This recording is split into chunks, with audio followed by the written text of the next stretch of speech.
Mirrors and copulation are abominable because they multiply men.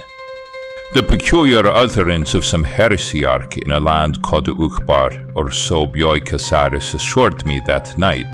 It would be a peculiar encyclopedia found the next day that would confirm this claim and reveal the labyrinth of fantasies of that strange and distant land.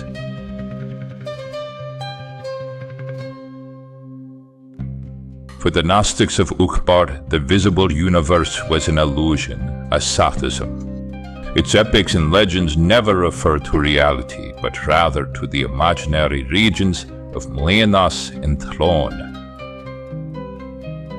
In Tlön, their language contains no nouns, only verbs and adjectives. One does not say moon, but rather tumun or munate.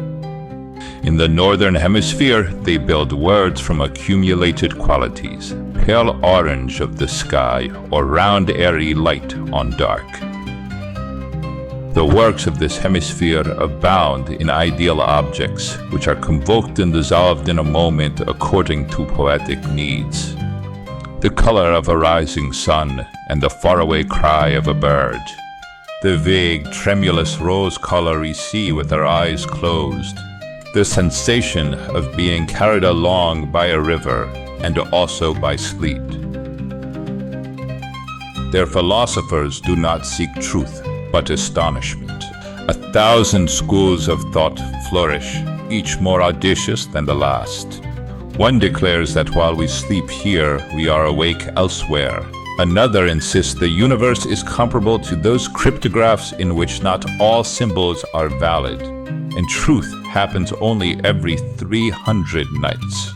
The planet's congenital idealism renders science as we know it impossible. Their metaphysicians do not seek reality or even their similitude. They seek to amaze. They judge metaphysics to be a branch of fantastic literature. Even time itself becomes suspect in their philosophy.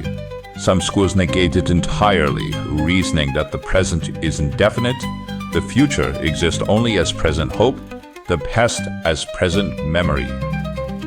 The geometers of Tlön claim man modifies space merely by perceiving it. Their visual geometry disregards parallel lines, declaring that humans in their movement modify the forms that surround them. Their arithmeticians see the act of counting modifies quantities, converting them from indefinite to definite sums. The mystery of Tlön unraveled in a letter posted from Ouro Preto. For centuries, a scattered dynasty of scholars had labored to invent not just a country, but the world. The encyclopedia was not a record, but an incantation. But some years later, the objects began to appear. A compass marked in an unknown alphabet. A cone of metal whose impossible weight left an indelible memory in the palm. And a mirror that multiplied not our forms, but our doubts of that form itself.